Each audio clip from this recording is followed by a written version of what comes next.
On a December morning in 1903, Wilbur Wright watched his brother Orville fly their homemade airplane for 12 seconds, making it 36 meters.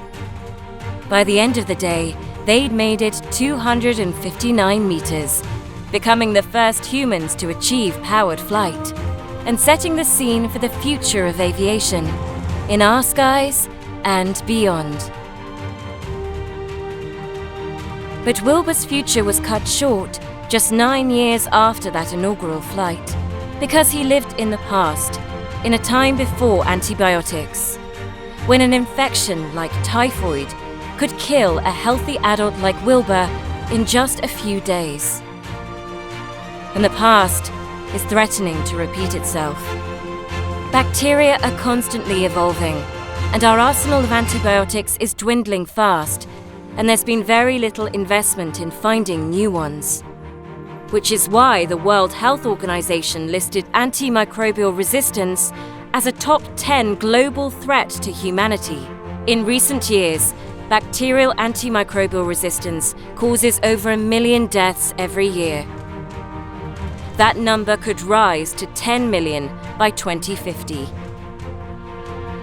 leading to millions of people living in poverty and hundreds of billions additional healthcare costs. Some groups are particularly vulnerable.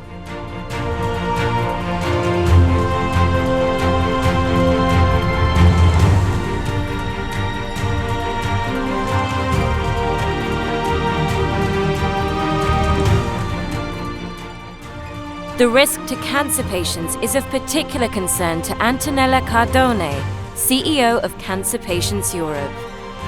AMR is a growing and severe threat to cancer patients. Infections are the second leading cause of death in cancer patients after cancer itself.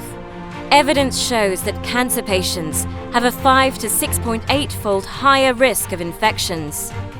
The global rise of antimicrobial resistance could make the threat of infections even greater and hinder continuing progress in cancer care. AMR can also delay cancer treatments and force the early removal of catheters and ports, devices essential for administering chemotherapy. This puts patients at further risk and jeopardizes treatment outcomes. Without timely availability of novel antibiotics, the foundations of our modern medicine, including the use of chemotherapy, surgery, and transplants, will be in jeopardy.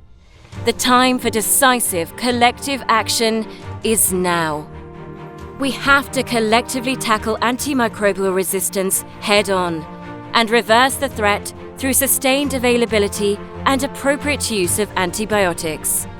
It's time for solutions that boost the antibiotic pipeline and get them to the patients. With the right focus, the future can look very different, not just for the most vulnerable, but for all of us.